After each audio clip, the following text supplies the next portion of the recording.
नमस्कार। माली समाचार हिंदी में आपका स्वागत है। मैं दिनेश माली। जीपीएफ में 5 लाख से अधिक की राशि जमा है तो ब्याज मिलेगा या नहीं, आइए जानते हैं विस्तार से। केंद्र सरकार ने ऐसे कर्मचारी जिन्होंने सामान्य भविष्य निधि यानी जीपीएफ में एक वर्ष के दौरान 5 लाख रुपए से अधिक की राशि जमा कराई है तो उन्हें ब्याज मिलेगा या नहीं, इस बाबत की स्थिति स्पष्ट हो गई है। केंद्र सरकार ने अब जीपीएफ खाते में एक वर्ष के दौरान केवल 5 लाख रुपए जमा करने का नियम बना रखा है। इसके बावजूद अनेक कर्मचारी या अधिकारी ऐसे हैं जिन्होंने उक्त सीमा के पार जाकर जीपीएफ में पैसे जमा कराए हैं।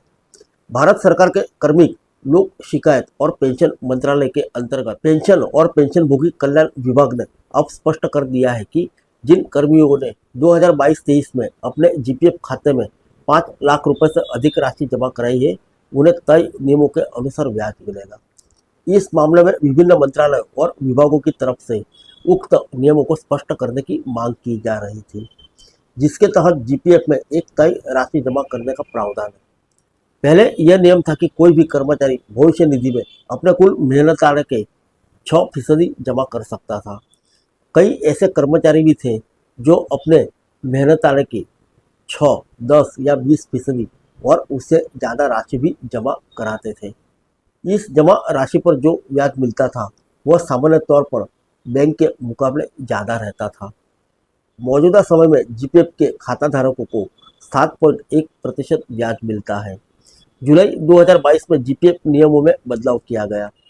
इसके चलते आयकर के नियमों में भी परिवर्तन हुआ। जीपीएफ में सालाना 5 लाख रुपए जमा करने की सीमा तय कर दी गई।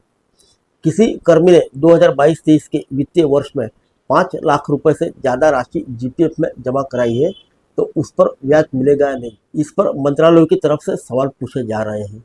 अब पेंशन और पेंशनभोगी कल्याण विभाग ने स्पष्ट कर दिया है कि 5 लाख रुपए से ज़्यादा जमा हुई राशि पर भी ब्याज मिलेगा। केंद्रीय कर्मियों पर 5 लाख रुपए से ज़्यादा की राशि जीपीएफ में जमा नहीं कराने का नियम 2 वर्ष पहले लागू किया गया था। उस वक्त आईएएस, आईपीएस, आईएफएस और दूसरी अखिल भारतीय सेवाओं के अधिकारियों को इस दायरे से बाहर रखा गया था। वजह अखिल भारतीय सेवा भविष्य निधि नियम 1955, केंद्र सरकार के सिविल कर्मी, रक्षा विभाग और रेलवे के कुछ नियम अलग होते थे। हालांकि ये नियम आपस में मिलते जुलते थे, लेकिन इन नियमों का सेट अलग रहता था। डीओटीपी ने कहा था कि जब तक अखिल भारतीय सेवा भविष्य निधि नियम 1955 में संशोधन नहीं किया जाता तब तक इस सेवा के अधिकारियों पर भी वही नियम लागू होंगे। पिछले साल 1 जनवरी से आईएएस, आईपीएस, आईएफएस और दूसरी अखिल भारतीय सेवाओं के अधिकारियों के जीपीएफ खाते में जमा कराई जाने वाली राशि पर कैप लगा दी गई। इसके बाद से सभी अधिकारी भी जीपीएफ में 5 लाख रुपए से ज़्यादा की राशि जमा नहीं कर सकेंगे। इस बाबत सभी राज्यों व केंद्र शासित प्रदेशों के मुख्य सचिवों को पत्र भेजा गया था।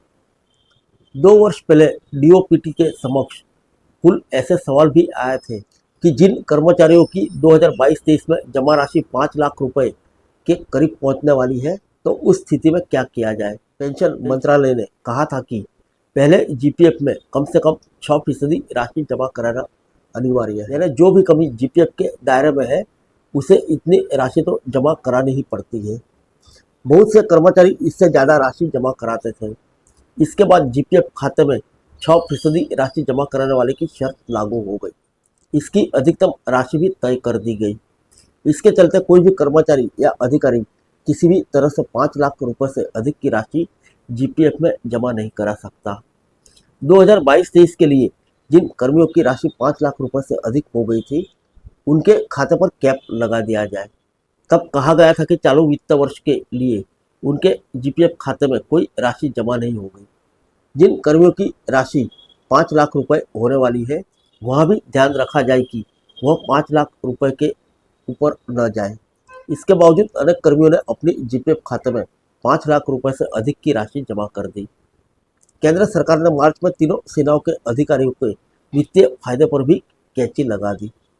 प्रधान रक्षा लेखा नियंत्रक अधिकारी द्वारा जारी पत्र में कहा गया था कि रक्षा क्षेत्र के सभी अधिकारी अपने जनरल प्रोविडेंट फंड यानी अकाउंट यानी सामान्य भविष्य निधि खाते में एक वर्ष के दौरान केवल 5 लाख रुपए जमा कर सकते हैं। सरकार ने सैन्य बलों में भी जीपीएफ में पैसा जमा कराने की अधिकतम सीमा तय कर दी।